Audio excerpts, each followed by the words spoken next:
दोस्तों आज हम 2007 में आई वेलकम मूवी का एक्सप्लेन करेंगे। तो मूवी की शुरुआत एक पेशेंट के चिल्लाने से होती है जिसे डॉक्टर घुंघरू यानी परेश रावल उसे इंजेक्शन लगा रहे होते हैं। तब उसके चिल्लाने पर डॉक्टर घुंघरू कहते हैं कि तेरी चीख से जितने लोग हॉस्पिटल से भागेंगे उस सब का बिल मैं तुझसे ही वसूल करूँगा। और जब डॉक्टर घुंघरू एक औरत के पास आता है जो कि उसकी पर्सनल सिक्योरिटी की नौकरी के लिए आती है, जब डॉक्टर घुंघरू की इस तरह खुद गर्दन घूम जाती है, पर इसकी बहुत बड़ी बीमारी होती है जिसे गलत समझकर ये औरत उसे थप्पड़ मार देती है, जिस पर डॉक्टर घुंघरू बड़ी अजीब और बेवकूफ़ लड़की कहता है।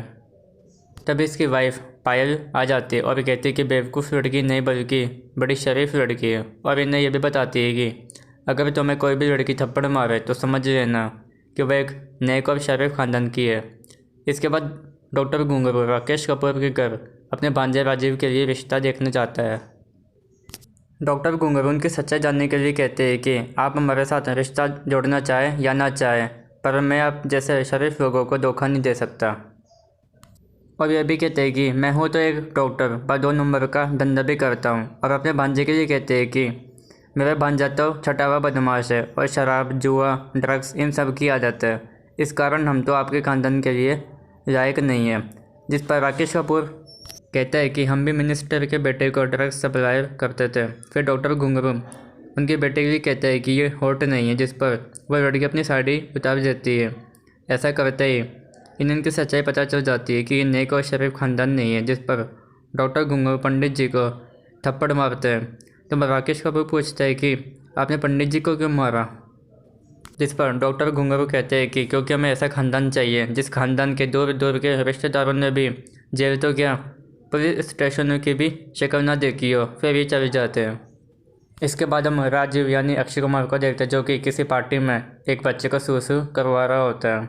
फिर एक बच्चा रॉकेट को टेढ़ा करके जला रहा होता है, जिस पर राजीव कहता है कि अगर तुम इसे टेढ़ा कर कर जलाओगे तो किसी के घर में घुस सकता है, इसलिए तुम इसे सीधा कर कर जलाओ। और जब भी बच्चा इसके नीचे आग लगाता है तब ये रॉकेट पास की एक बड़ी दुकान में चला जाता है और आग लग जाती है। फिर जब राजीव कुछ लड़कियों से पूछता है कि कोई अंदर है क्या, तब बताती है कि अंदर हमारी दोस्त संजना गई थी जो कि अब अंदर भी फंस गई है। फिर जब राजीव अंदर जाता है तब इसे संजना दिख जाती है, जिसे ये काफ़ी देर तक देखता ही रहता है, पर संजना उसे उठाकर बाहर जाती है। और जब संजना राजीव को नीचे लटा देती है तो वह राजीव स्माइल कर रहा होता है, जिसे देखकर बच्चे पूछते हैं कि आप स्माइल क्यों कर रहे हो। तभी हम फिर से बैक में देखते हैं कि जब राजीव संजना को देख रहा होता है तभी चलते हुए कपड़े से उसकी बाजू पर आग लग जाती है, पर उसे पता भी नहीं चलता। तभी संजना की नज़र उस पर पड़ती है, उसे बताती है कि तुम्हारी बाजू पर आग लग रखी है। तब उसे पता चलता है। फिर संजना के कपड़े से उसे बुझा देती है। फिर जब राजीव अपने घर के गार्डन में बैठे बैठे उसके बारे में मुस्कुराते हुए सोच रहा होता है, और जब राजीव इधर देखता है तब उसकी मामी उसे देख रही होती है, जिस पर उसकी मामी कहती है कि 2 दिन से देख रही हूँ कि इसके बारे में ही सोच रहे हो, जिससे लगता है कि तुम्हें उससे प्यार हो गया है। तो राजीव कहता है कि हाँ, ज़िंदगी में पहली बार किसी लड़की को देखकर ऐसा लगता है कि वह सिर्फ मेरे लिए बनी है। फिर राजीव कहता है कि मामी दुआ करो कि वो लड़की मुझे फिर से एक बार दिख जाए, जिस पर उसकी मामी कहती है कि वह तुम्हें ज़रूर मिलेगी, पर हमें ये दुआ करनी होगी कि उसके ख़ानदान में कोई दाग न हो। उसके बाद हम उदय शेट्टी को देखते हैं जो कि गैंगस्टर डॉन होता है और संजना के बड़े भाई भी होते हैं, पर एक्टर बनना चाहते थे और बन जाते हैं गैंगस्टर। और ये भी चाहते हैं कि इनकी बहन संजना के किसी शरीफ ख़ानदान में रिश्ता हो जाए, पर कोई शरीफ लड़का एक गैंगस्टर की बहन से क्यों रिश्ता करना चाहेगा। इसलिए शरीफों के ख़ानदान से रिश्तों की बात करने का इनका भी अपना स्टाइल होता है, और कहते हैं कि भगवान का दिया हुआ सब कुछ है, दौलत है, शोहरत है, इज्जत है, और इतना रुतबा शहर में अगर रिश्ता करना चाहूँ तो कोई ना नहीं कह सकता, बस एक अपनी बहन के लिए नेक ख़ानदान चाहिए। जिस पर लड़के के पापा कहते हैं कि पर पंडित जी ने हमने आपके बिजनेस के बारे में खुलकर नहीं बता सके। तब मुझे संजना के नाम से कुछ बिजनेस के नाम बताता है, तभी वो देखा हरकेश एडवोकेट आ जाता है और बताता है कि जो आप पर धन सुख ज्वेलर का मर्डर केस चल रहा था वो ख़त्म हो गया है, और गवाह को भी पता चल गया है कि अगर उसने आपके खिलाफ़ गवाही दी तो आप उसके पूरे ख़ानदान को शूट कर देंगे। ये सुनते ही तीनों डर कर तुरंत भाग जाते हैं। तो पंडित जी बताते हैं कि संजना के लिए रिश्ता लेकर आए थे। फिर हरकेश एडवोकेट माफ़ी मांगने लगता है, पर उदय उसे पनिशमेंट दे देता है। इसके बाद देखते हैं कि राजीव इस पेंटिंग की बॉडी लगवा रहा होता है और जब राजीव इस पेंटिंग की तरफ देखता है तब पेंटिंग बदल जाती है और उसमें आग लग रही होती है। इसके बाद हम डॉन मजनू को देखते हैं जो कि उदय शेट्टी का दोस्त होता है और वह सड़क पर पेंटिंग बना रहा होता है, जिसके लिए इसका आदमी सड़कों पर सबकी गाड़ियाँ रुकवा देते हैं और बाहर निकाल देते हैं। फिर जब राजीव कार पर बैठा होता है तब वह स्लिप हो रहा होता है। तभी आदमी कहते हैं कि हिल मत, नहीं तो तेरे बीवी बच्चे रोते हुए नजर आएंगे। जिस पर अखिलेंद्र यानी आसिर रानी कहता है कि इसके बीवी बच्चे नहीं, इसकी शादी नहीं हुई अभी तक। ये सुनने पर मजनू कहता है कि मुझे इसकी कुंडली चाहिए तुरंत।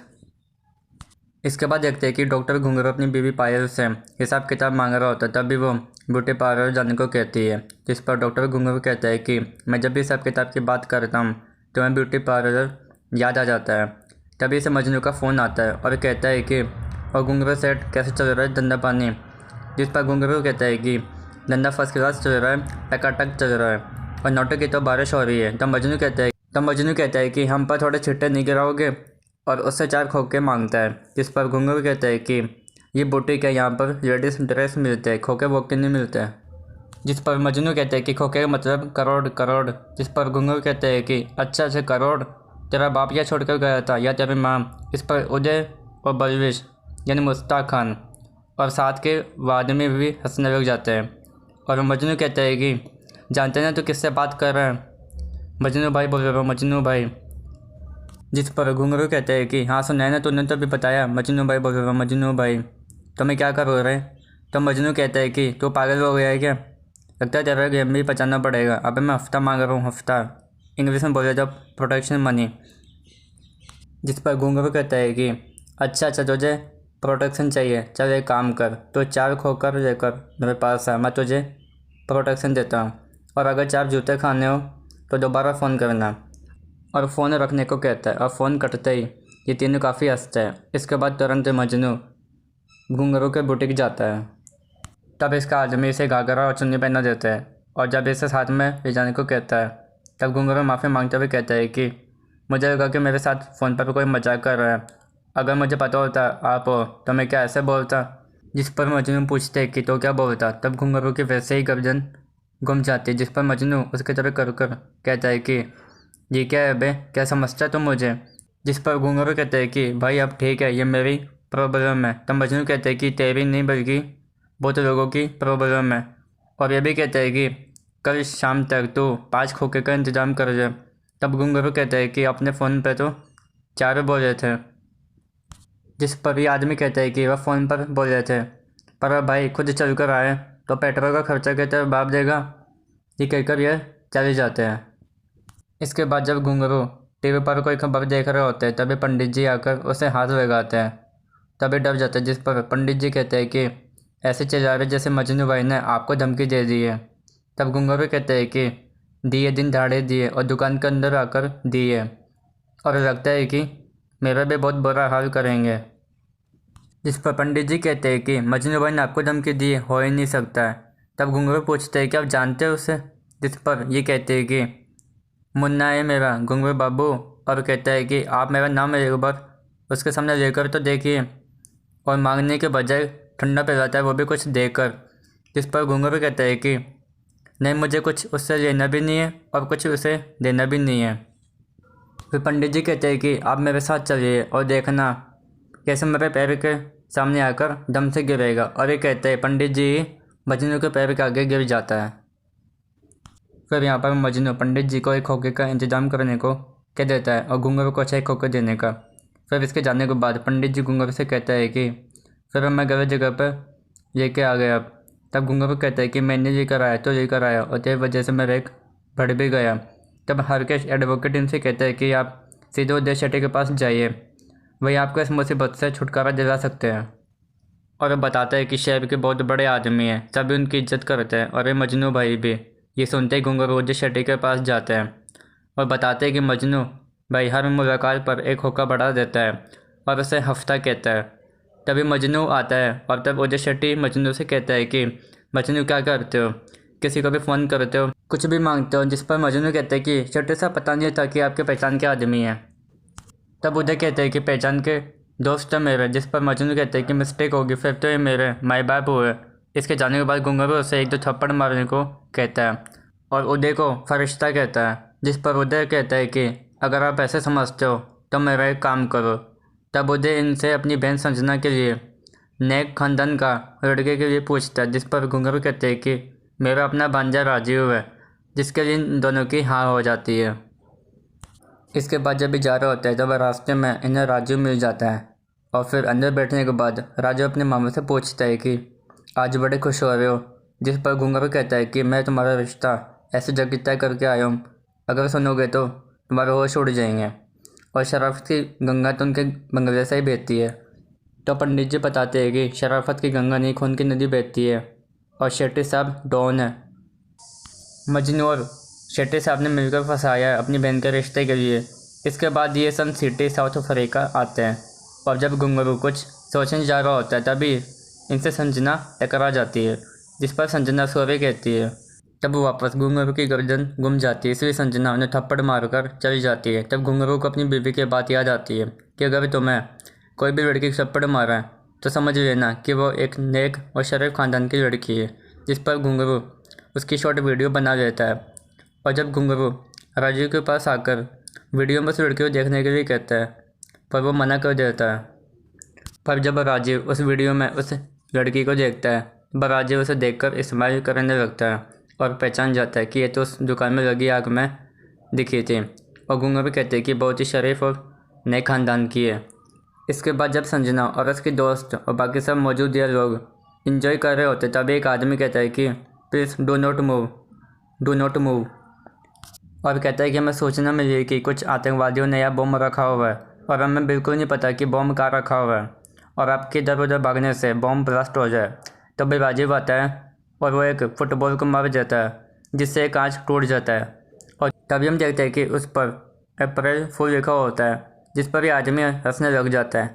तब एक आदमी बताता है कि Franklin words number 1 air hostess training institute ने फ्रैंकलिन स्मार्ट वुमेन्स कॉन्टेस्ट रखा होता है, जिसमें कोई भी लड़की किसी भी लड़के को जो बार अप्रैल फूल बनेगी उसे फ्रैंकलिन की तरफ से $50,000 और ट्रॉफी का इनाम मिलेगा। इसके बाद संजना 2 बार राजीव को अप्रैल फूल बना देती है, जिसमें इन दोनों के एक दूसरे से प्यार हो जाता है।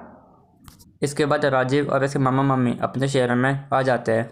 आने पर राजीव संजना के भाई उदय शेट्टी से मिलने जाता है और इसके आने पर राजीव उदय को काफ़ी पसंद आ जाता है। फिर राजीव कहता है कि 13 तारीख को संजना का बर्थडे है। तो मैं सोच रहा था कि अगर उसी दिन इन दोनों की इंगेजमेंट हो जाती तो, जिस पर उदय शेट्टी हाँ कर देता है और अपने नए होटल में उदय शेट्टी उसके मामा मामी से मिलने को कहता है।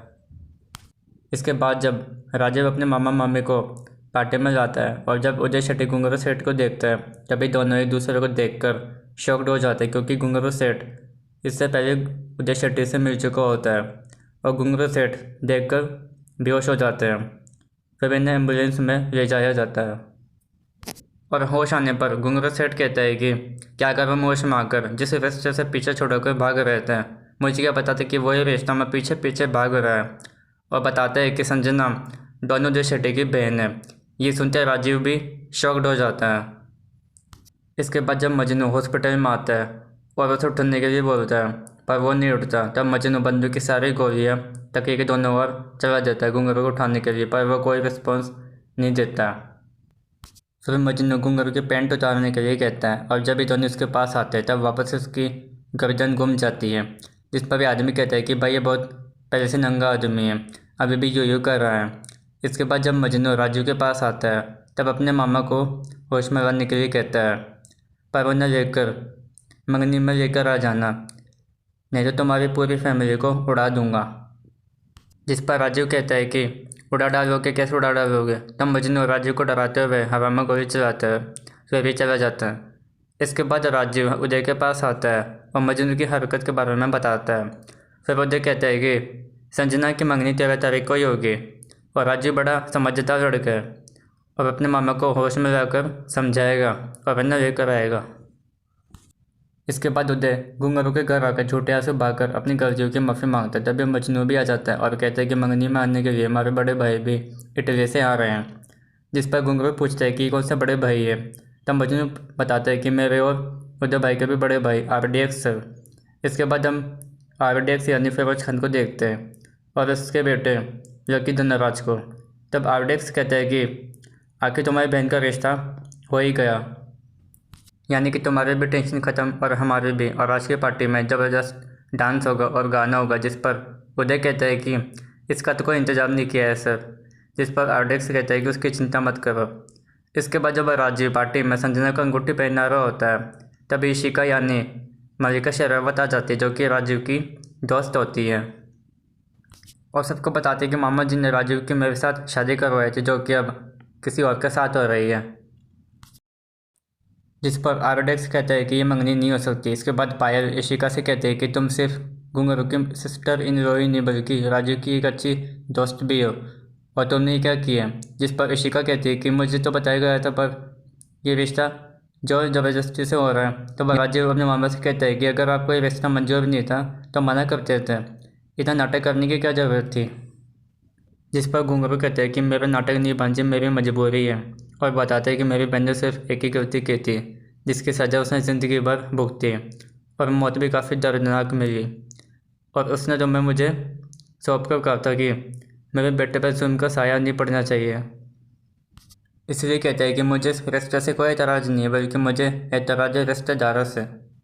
तब राजीव कहता है कि अगर संजना के भाई उदय शेट्टी जुर्म का रास्ता छोड़कर नेक इंसान बन जाए तो। जिस पर घुंघरू कहता है कि अगर ऐसा हुआ ना तो मैं खुशी खुशी तुम्हारा हाथ संजना के हाथों में दे दूँगा।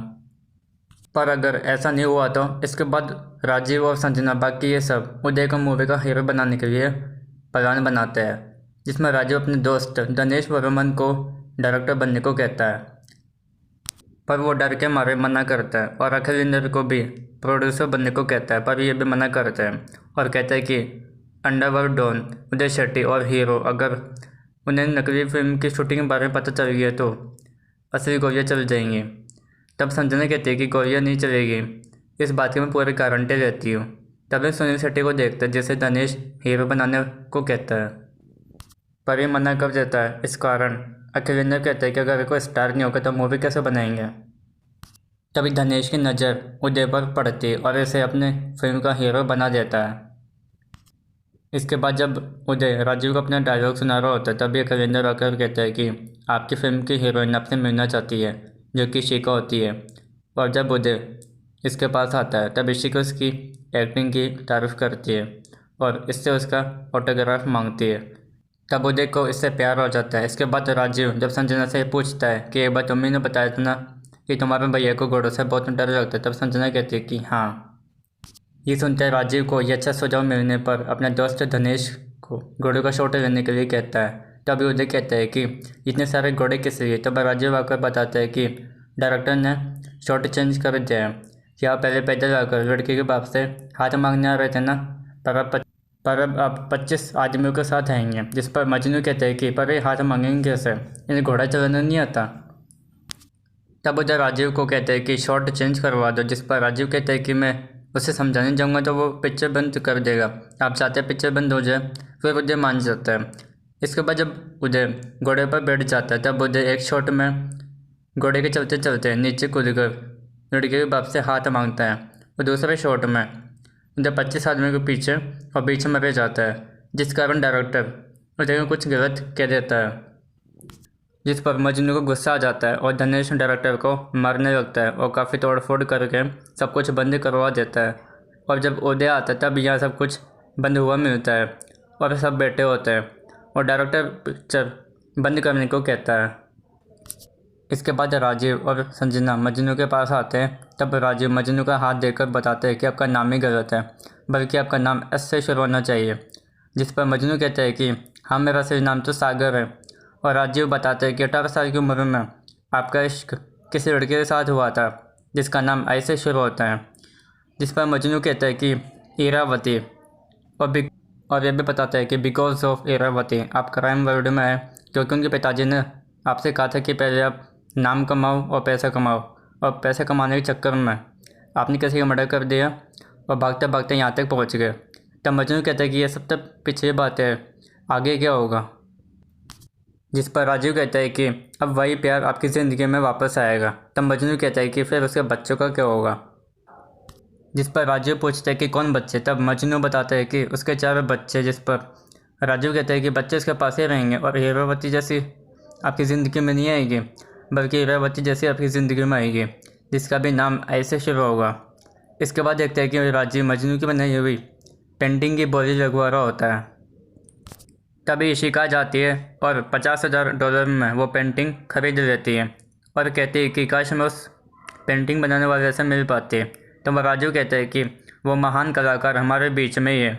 और फिर राजू मजनू को यहाँ बुलाता है और इसके आने पर इशिका उसकी पेंटिंग की तारीफ़ करती है और इसका भी ऑटोग्राफ लेती है और मजनू को भी इससे प्यार हो जाता है। इसके बाद जब मजनू पेंटिंग बना रहा होता है तब इसे इशिका का फ़ोन आता है और इसके बारे में पूछती है और बताती है कि कल मेरा बर्थडे है। तभी राजीव और संजना आ जाते हैं और राजीव कहता है कि कल आपकी और उदय भाई साहब की आरडीएक्स के साथ मीटिंग फिक्स हुई है ना। तब मजनू सोच में पड़ जाता है, जिस पर संजना कहती है कि कोई टेंशन है क्या। तब मजनू कहता है कि बहुत बड़ा टेंशन है, क्योंकि कल इशिका का बर्थडे है और शाम को साथ रहने का प्रोग्राम बनाया है। इसके बाद आरडेक्स का बेटा लकी आ जाता है और यहाँ पर जब राजीव और संजना अपनी शादी का कार्ड देख रहे होते हैं तभी लकी आ जाता है और राजीव से कहते हैं कि उदय शेट्टी को जन्म के रास्ते से सही रास्ते पर लाने की हिम्मत कैसे हुई तुम्हारी। और जब संजना पास आकर समझाने की कोशिश करती है तब लकी संजना को धक्का दे देता है, जिस पर राजीव भी उसे धक्का देकर गिरा देता है। तब लकी गन निकाल कर उसे मारने की धमकी देता है और उसे मारने की कोशिश करता है। तब संजना आकर गन छीन लेती है और राजीव को छोड़ देने को कहती है, पर जब लकी बात नहीं मानता तब संजना ऊपर गोली चला देती है, जिससे कांच टूटकर लकी के गर्दन में लग जाता है। फिर लकी बेहोश हो जाता है और राजीव संजना को बचाने के लिए ये इल्ज़ाम अपने ऊपर ले लेता है। इसके बाद उसे हॉस्पिटल में ले जाता है और फिर यहाँ उदय और मजनू भी आ जाते हैं और जब भी लकी को देखते हैं तब मजनू और बाकी सब देखकर इसे डर जाते हैं। आरडीएक्स का बेटा जो होता है और फिर उधर राजीव से कहता है कि किस पर गोली चलाई। तो राजीव कहता है कि मुझसे गलती हो गई। फिर हरकेश को आरडीएक्स का फ़ोन आने पर उन्हें बता देता है कि उनके बेटे को गोली लगी है और वो हॉस्पिटल में भर्ती है और बाकी सबको भी बता देता है, जिस पर हरकेश उधर मजनू से मार खाता है। इसके बाद आरडीएक्स भी आ जाता है और इन दोनों से पूछता है कि मेरा बेटा लकी कैसा है, जिस पर ये दोनों बताते हैं कि है नेता। ये सुनने पर वह रोने लगते हैं। फिर देखते हैं कि उदय और मजनू आरडेक्स को शमशान लेकर जा रहे होते हैं और यह आरडेक्स के आने से पहले संजना और इशिका घुंघरू को लकी की जगह चिता पर लटा देते हैं और तभी पंडित जी भी इन्हें देख लेता है और इनकी बेबी पायल को भी फ़ोन करके बुला देता है।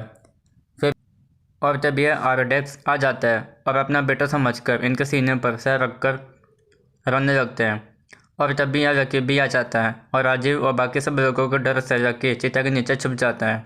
और जब राजीव इतनी भीड़ को देखकर पूछते कि क्या हुआ, तभी बताते हैं कि आपके मामा ने हम सबकी मुसीबतें अपने सर ले ली। इस पर राजीव आकर रोने लगता है। तब उदय राजीव को बताते हैं कि तेरा मामा जिंदा है और राजीव भी उन्हें बताते हैं कि लकी भी यही कहीं छुपा हुआ है। और तभी राजू की मम्मी भी आ जाती है और वो भी इन्हें सचमुच मरा हुआ देखकर रोने लगती है। और जब इसे उठाकर ले जा रहे होते हैं चिता पर, तब इन्हें बाहर निकाल देते हैं और खाली कपड़ा बिछा देते हैं। और जब आरडीएक्स जलती हुई लकड़ी चिता पर फेंकता है तब आग लगने पर इसके नीचे छुपा लकी के कपड़ों पर भी आग लग जाती है। तब वो उठ जाता है। तब उनके बॉडीगार्ड इसकी आग बुझा देते हैं। फिर आरडीएक्स आकर लकी से पूछते हैं कि ये सब कैसे हुआ। तब लकी बताते हैं कि इन्होंने मुझे गोली मारकर जिंदा जलाने की कोशिश की। और जब आरडीएक्स पीछे मुड़कर देखता है तब तक सब यहाँ से भाग चुके होते हैं। फिर इसके बाद इन सबको आरडीएक्स के लकड़ी के घर में लाया जाता है, जो कि लकड़ियों पर टिका होता है। और जब आरडीएक्स इन सब पर गोली चलाने वाला होता है तब ये घर लकड़ियों पर से खिसक जाता है। इस वजह से ये भी इधर उधर गिरने लगते हैं। फिर राजीव इन सबको तो बाहर निकाल देता है और राजीव भी बाहर आ जाता है, पर लकी नीचे लटक जाता है, जिसे बचाने के लिए राजीव वापस जाता है। तब संजना उधर मजनू को बताती है कि लकी पर गोली राजीव ने नहीं बल्कि मैंने चलाई थी, पर उसने ये इल्ज़ाम अपने ऊपर ले लिया। फिर राजीव लकी को तो बचा लेता है, पर राजीव नीचे गिर जाता है। और जब सब रो रहे होते हैं तभी राजीव पीछे से आ जाता है, जिसे देखकर सब चौंक जाते हैं, जिस पर आरोडेक्स कहते हैं कि दिल जीत लिया तुमने हमारा, मांगो क्या मांगना चाहते हो। तब राजीव कहता है कि ये पाप और बुराई का रास्ता आप भी छोड़ दीजिए क्योंकि दुनिया को प्यार की ज़रूरत है। जिस पर आरोडेक्स कहता है कि राज्य व संजना की शादी हम कराएंगे। तब उदय और मजनू कहते हैं कि लगे हाथों मरबी का निधन करवा दो। जिस पर आरोडेक्स कहता है कि वो तो ठीक है पर पहले अपनी दुल्हन तो मिलो। तभी दोनों इसका हाथ उठा देते हैं। जिस पर इन दोनों में बहस होती है कि मेरी इशिका है। जिस पर इशिका राजू से पूछती है कि तुम्हें बताओ, और जब राजू बताने वाला होता है तभी राजू संजना को लेकर भाग जाता है और फिर मूवी ख़त्म हो जाती है।